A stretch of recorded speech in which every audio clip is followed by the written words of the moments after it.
नमस्ते बच्चों, आज हम 9th क्लास में चौथा पाठ पढ़ा रहे हैं गद्य भाग का माटी वाली। लेखक है विद्यासागर नौटियाल। विद्यासागर नौटियाल ने माटी वाली जो पाठ लिखा है, इसके शब्दार्थों में हालांकि वैसे बहुत सारे शब्दार्थ हैं, लेकिन कुछ चुनिंदा शब्दार्थ है हमने आपको इसमें करवाए हैं। आप अपनी कॉपी में कर लें। प्रश्न में आता है पहले शब्दार्थ का, तो धरा का मतलब धरती या जमीन, कुल का मतलब परिवार या सभी सदस्य, चौका यानी रसोई घर, कदर का मतलब होता है की तरह, छुलबुल का मतलब होता है किनारे तक ऊपर की जो जगह होती है ना, उसको छुलबुल बोलते हैं।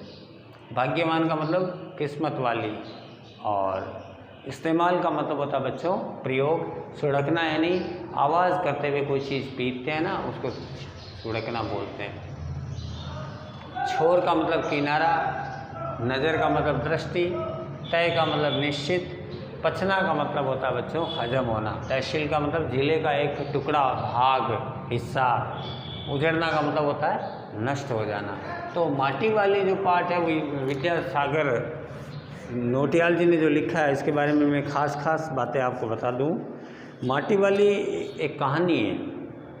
टिहरी गढ़वाल उत्तरांचल में जन्मे नौटियाल जी ने इस कहानी से टिहरी बांध के कारण विस्थापित लोगों की समस्याओं का सफलतापूर्वक चित्रण इन्होंने किया है। गरीब और श्रमिक लोग कैसे संकट में पड़ गए, इसका मार्मिक वर्णन यदि हम पढ़ते हैं तो हमें झकझोर देता है। टिहरी शहर और माटी वाली नाट्य कद की एक हरिजन बुढ़िया है, जो घर घर जाकर के टिहरी के लोगों को लाल मिट्टी बेचती है और लोग इसको पहचानते हैं। लाल मिट्टी ला कर के घर घर बेचती है, एक हरिजन बुढ़िया है और सभी लोग उनको जानते हैं। टिहरी शहर के प्रत्येक घर में के मूल निवासी, वर्षों से वहाँ रहने वाले किराएदार और उनके बच्चे सभी उसको तथा उसके मिट्टी भरे कनस्तर को जानते हैं। माटी वाली भी प्रत्येक घर को पहचानती है, हर घर से उसका नाता है। उसके बिना रसोई में चूल्हों को लीप पोत कर साफ करने का काम संभव नहीं है। तो भागीरथी और बिलंगना, इन दो नदियों के तटों पर बसे शहर की माटी अत्यंत रेतीली है और उसमें चूल्हे की लिपाई का काम नहीं हो सकता। घर घर मिट्टी पहुंचाने का काम अकेली माटी वाली ही करती है, उसका कोई प्रतिद्वंदी नहीं है। रद्दी कपड़ों को मोड़ कर बनाए गए गोल डिब्बे को सिर के ऊपर रखकर उसके ऊपर लाल चिकनी मिट्टी से भरा कनस्तर टिकाकर घर घर वो माटी पहुंचाती है। रोटी कपड़े में लपेटना, टिहरी के सेमल का तप्पड़ मोहल्ले की ओर बने आखिरी घर की खोली में वो मिट्टी से भरा बिना ढक्कन वाला कनस्तर सिर पर से नीचे उतार कर उसने रखा। तभी सामने वाले घर से दौड़कर आई 9-10 साल की लड़की कामिनी ने उससे कहा कि उसकी माँ उसे बुला रही है। खोली की मालकिन ने उससे कनस्तर की मिट्टी कच्चे आंगन में एक कोने में उड़ेल देने को कहा। उसने रसोई में जाकर 2 रोटियां ला करके और उस माटी वाली को दे दी। वह चाय लाने के लिए पुनः रसोई में गई। माटी वाली ने स्वयं को अकेला पाकर सिर पर रखे डिल्ले के कपड़े को खोलकर चुपके से एक रोटी उसमें से लपेट दी। वह मुंह चलाकर दिखाने लगी कि जैसे कोई रोटी चबा रही है। मालकिन ने पीतल के गिलास में उसे चाय दी, कहा घर में सादा बासी सा कुछ नहीं है, चाय से ही आज तुम क्या खा लो, रोटी खा लो। और इस प्रकार वो माटी वाली एक रोटी को छिपा देती है और एक रोटी चाय के साथ खाने लगती है। ये पुरखों की धरती। माटी वाली ने कपड़े के छोर में लपेटकर गर्म गिलास पकड़ा और चाय को ठंडा करने के लिए उसमें 2-3 फूंके मारी। वह रोटी के टुकड़े चबाती हुई चाय पीने लगी। उसने कहा, चाय तो बहुत अच्छा, साग हो जाता तो अच्छा होता ठुकराइन जी। मालिकिन ने जवाब दिया, भूख तो अपने आप में एक साग होती है, भूख मीठी ही भोजन मीठा, जितनी तेज़ भूख लगेगी उतना ही आपको भोजन अच्छा लगेगा। है, और जितना पेट भरा होगा तो उतना ही हर चीज़ अच्छी नहीं लगती। बच्चों, कई बार अपन खाने का मन कम होता है तो हम कई चीज़ों में नुक्स निकालते हैं ना, मम्मी ये चीज़ अच्छी नहीं बनी है, और यदि बिल्कुल ही नहीं मिले उस समय आप सूखी रोटी खा करके, ठंडी बासी रोटी खा करके, किसी भी अचार सब्जी वगैरह हो या न हो, नमक मिर्ची से भी आप रोटी खा सकते हैं। तो भूख बड़ी होती है, भूख की प्यास बड़ी होती है। तो मालकिन ने जवाब दिया, भूख तो अपने आप में एक साग होती है, भूख मीठी होती है कि साग मीठा होता है। माटी वाले ने कहा, ऐसे पीतल के गिलास अब किसी घर या बाज़ार में नहीं मिलते। मालकिन ने कहा, पुरखों से मिली चीज़ को बेचने का मन नहीं होता है। अब पीतल के भाव भी बहुत बढ़ गए। ये व्यापारी पुराने पीतल कांसे के बर्तनों को हराम के भाव खरीद लेते हैं। अपनी चीज़ का बड़ा मोह होता है। मैं सोचती हूँ जब इस उम्र में अपना शहर छोड़कर हम कहाँ जाएंगे। माटी वाले इनका जवाब दिया, ज़मीन जायदाद के मालिक तो कहीं भी ठिकाना बना लेंगे, परंतु मेरा क्या होगा, कोई मेरे और देखता तक भी नहीं है। अब उसका अभावग्रस्त जीवन के बारे में बात करते हैं बच्चों। माटी वाली अपना कपड़ा और कनस्तर उठाकर सामने वाले घर में चली गई। वहाँ उसने कल मिट्टी लाने का ऑर्डर मिला था। 2 रोटी भी मिली जिन्हें उसने उसी कपड़े में बांध लिया। ये रोटियां वह अपने बुढ़े को घर जा कर के देगी। वह सख्त बूढ़ा इंतज़ार कर रहा है कि घर आए और खाना बने।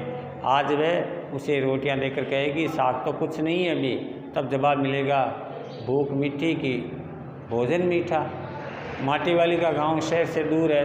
तेज़ चलने पर वह 1 घंटा लग जाता है। वह सुबह घर से निकलती है, दिन भर माटा खान से मिट्टी खोदने और शहर से दूर दूर स्थित घरों में निकल जाता है। लौटने से रात हो जाती है। उसके पास खेत या ज़मीन नहीं है।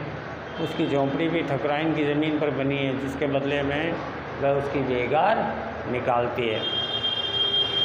बुढ़े की मृत्यु। माटी वाली ने रास्ते में एक पाव प्याज खरीद ली। उसने सोचा वह कूट कर प्याज तल लेगी, तब 2 रोटियों के साथ उसे खाने देगी। बुढ़ा 1 या 1.5 रोटी मुश्किल से खा पाएगा, तब उसे भोजन पचता ही नहीं है।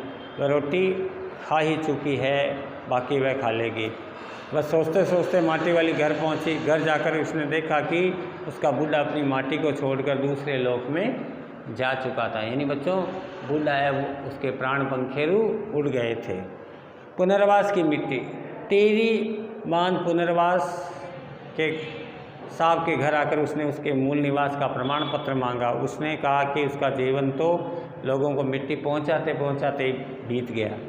माटी वाली ने बताया कि माटा खाना उसके नाम नहीं चढ़ी है, वो उसकी रोजी रोटी है। साहब ने जवाब दिया, बुढ़िया, हमें ज़मीन के कागज़ चाहिए, रोजी का नहीं। ये पूछने पर कि बांध बनने के बाद वह क्या खाएगी, साहब ने जवाब दिया कि ये फैसला तो उसे स्वयं ही करना है, बगैर माटी वाली। अब माटी वाली को वहाँ से टेरी बांध से हटा दिया गया।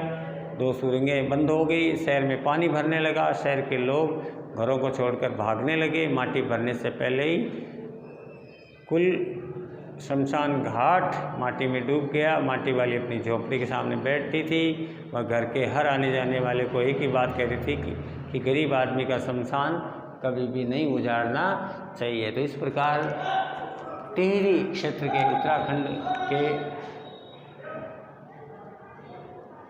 टिहरी बांध क्षेत्र के एरिया की गरीबी की बात है। वो माटी वाली ज़मीन से मिट्टी खोद खोद कर करके और अपना काम चलाती थी। तो बच्चों, ये था पाठ, और इसके कुछ प्रश्नोत्तर है वो आप कर लीजिए।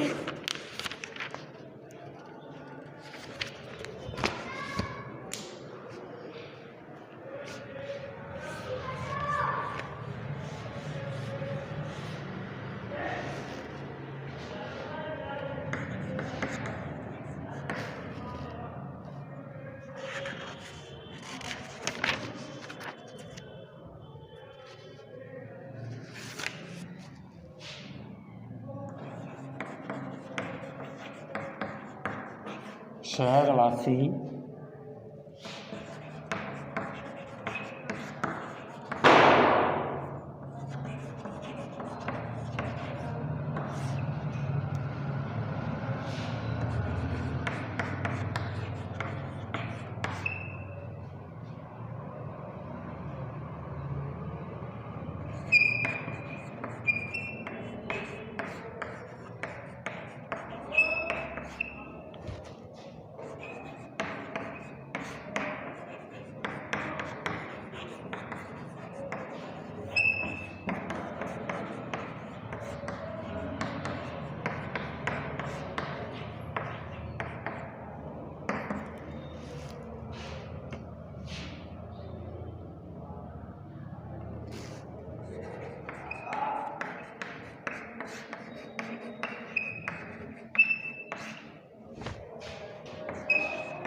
ये 2 प्रश्न हैं बच्चों, आप ध्यान से सुन लेना। शहरवासी सिर्फ माटी वाली को ही नहीं बल्कि उसके कंटर को भी अच्छी तरह से पहचानते थे या जानते थे। इसके समझ यानी किस कारण से